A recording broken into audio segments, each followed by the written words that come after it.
Mr. Speaker, this matter that has been brought to the floor by Honorable Bashir is a very critical national matter that we need to prosecute with sobriety as Kenyans.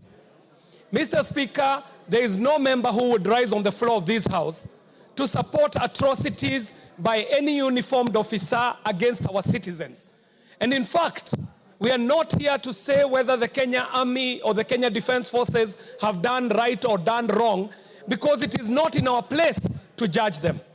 However, Mr. Speaker, it is not lost to my mind that in the last parliament, Mr. Speaker, this House declined to assent to the renewal of the terms of service and the terms of training of the British Army Training Unit in Kenya, the BATUK.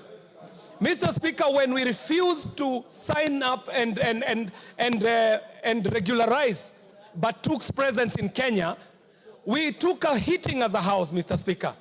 But in this 13th Parliament, the Parliament has been able to pass that British Army Training Unit in Kenya can practice and train on our mother soil, Mr. Speaker. However, that was not without a rider. This House put a rider, and the rider was serious, Mr. Speaker. The rider was saying that there is no way that a British officer can end up committing a crime in Kenya and not tried in Kenya. Mr. Speaker, the British Army Training Unit is known to have killed our people. They are known to have raped our women. They are known to have maimed our people. Mr. Speaker, they are also known for serious environmental degradation. And we understand, Mr. Speaker, even in media, that the BBC is funded by taxpayers' money in Britain, meaning that BBC is funded to push the foreign agenda of the British people internationally, Mr. Speaker.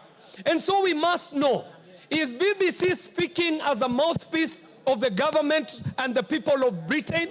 Or what is it that the BBC is doing? Could it be an attempt to untwist this country so that they can rescind on the rider that we put on their training of the BATUK units in Kenya, Mr. Speaker, and perpetuate a history of extractive economy, oppressive economy, and exploitative economy in a very unfair trade balance between Kenya and the UK. Mr. Speaker, even as we debate this matter, it is not lost to us that yes, there were unfavorable events that took place in the time and the lead up to the finance bill. But Mr. Speaker, that is not what we are debating. We would like to know for a fact whether what BBC is hearing is connected to the riders that this House put on the training of the British Army Training Units in Kenya, where we were requiring that any officer of the British Army, if they are found here in Kenya to have killed, to have maimed, to have raped, they should be tried here in the mother soil, as it would happen even for a Kenyan if they were found on, guilty of a criminal offense in the UK. So that, Mr. Speaker, the issues are clear for Kenyans, because we know there are many issues that have happened in the UK, very many issues that have happened elsewhere, but they did not get the media presence that we are seeing being put on this issue of the Kenyan Defense Forces. And I dare say, Mr. Speaker, that I do not speak this in defense of the Kenya Defense Forces.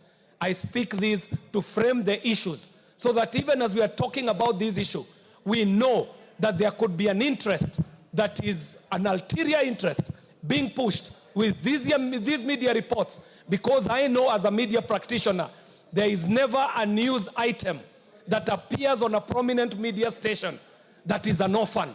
Any media item that comes up on a media station has its own father and it has its own mothers. I thank you very much, Mr. Speaker, and let us look at the agreement that we put down for the British Army to be able to train in Kenya and on Kenyan soil, and the exploitation of our environment, the depletion of our environment, and the cases that we know of human rights abuses that are conducted by the British Army on Kenyan soils.